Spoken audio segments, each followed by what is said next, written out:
శాంతి భద్రతలకు అద్దం పడుతూ మరి చిలుకూరు బాలాజీ దేవాలయంలో పెద్దలు చాలా కాలంగా సౌందరరాజన్ గారు, వారి తర్వాత ప్రధాన అర్చకులుగా అదే రంగరాజన్ గారు ఇక్కడ ఏదైతే సేవలు అందిస్తున్నారో వారిని ఇవాళ అగౌరవపరచడమే కాకుండా ఈరోజు రాష్ట్రంలో అధోగతి పాలైన శాంతి భద్రతల సాక్షిగా వారి మీద దాడికి దిగడం ఏదైతే ఉందో నిజంగా కూడా అత్యంత దుర్మార్గమైన, అత్యంత నీచమైన కార్యక్రమం.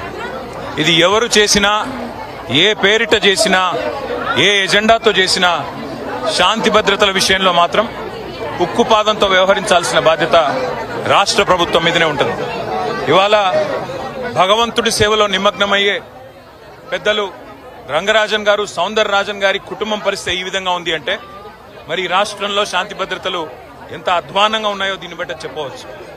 ఖచ్చితంగా ఈ దాడికి పాల్పడ్డ వాళ్ళు ఏ ముసుగులో ఉన్నా, ఏ జెండా పట్టుకున్నా వారిని కఠినాతి కఠినంగా చట్టపరంగా శిక్షించాలని చెప్పి రాష్ట్ర ప్రభుత్వాన్ని డిమాండ్ చేస్తూ భవిష్యత్తులో కూడా ఇలాంటి సంఘటనలు పునరావృతం కాకుండా కఠినంగా చర్యలు తీసుకోవాలి, కఠినంగా సమీక్షించి పూర్తి స్థాయి భద్రత కూడా అవసరమైతే వారికి ఏర్పాటు చేయాలి. ఎందుకంటే చిలుకూరు బాలాజీ ఆలయం ఇవాళ లక్షలాది మంది అభిమానులు వారికి ప్రపంచవ్యాప్తంగా ఉన్నారు.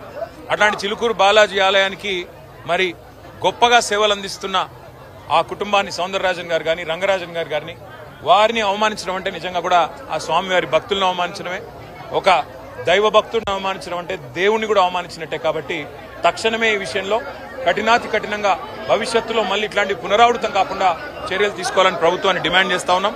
ఆ సౌందరరాజన్ గారికి, రంగరాజన్ గారి కుటుంబానికి మేము పూర్తి స్థాయిలో అండగా ఉంటామని చెప్పి కూడా తెలియజేస్తాం. Thank you.